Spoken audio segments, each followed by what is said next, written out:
जय श्री कृष्ण भक्तों। पुरुषोत्तम महात्म्य नवा अध्याय। सूत जी कहने लगे। इसके बाद नारद जी विस्मय युक्त हो मेधावी ऋषि की कन्या का वृत्तांत पूछने लगे। नारद जी ने पूछा, हे प्रभु, फिर उस ऋषि कन्या के वन में क्या किया? क्या किसी ऋषि ने उसके साथ विवाह किया? नारायण कहने लगे, इस कन्या ने दुख के साथ अपने पिता का स्मरण करते हुए वहां आश्रम में रहकर कुछ काल व्यतीत किया। भाग्यवश एक दिन उस वन में अपनी इच्छा से विचरण करते महाकोप वाले दुर्वासा मुनि आ गए।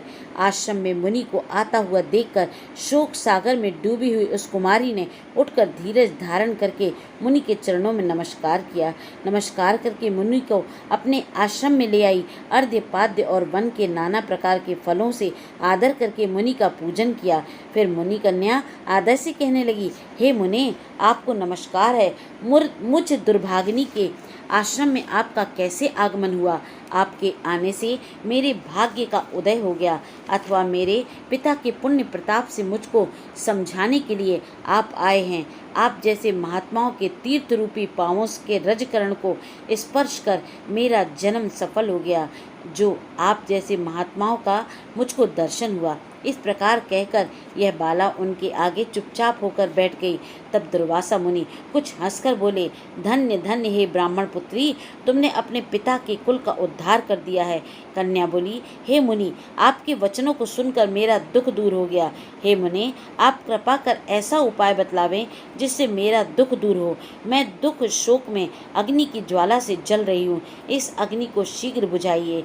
मेरे हर्ष उपजाने वाला और कोई नहीं दिखाई देता है। मुझको धैर्य देने वाली न तो मेरी माता है, न पिता है, न भाई है। मैं दुख पीड़ित किस प्रकार जीवन निर्वाह करूं? जिस दिशा में देखती हूँ वहीं अंधकार दिखाई देता है। अतः हे तपोनिधि, मेरे दुख को दूर करने का उपाय शीघ्र करिए। ऐसा कहकर वह बाला उनके आगे बैठ गई। दुर्वासा मुनि उसके उपाय के वास्ते सोचने लगे। श्री नारायण कहने लगे, हे नारद, इस प्रकार मुनि कन्या के वचनों को सुनकर मुनि दुर्वासा विचार कर अत्यंत कृपा करके इस बाला को देखकर कुछ हितकारक वचन बोलने लगे। इति श्री पुरुषोत्तम महात्म्य 9वां अध्याय समाप्त। जय श्री कृष्ण भक्तों।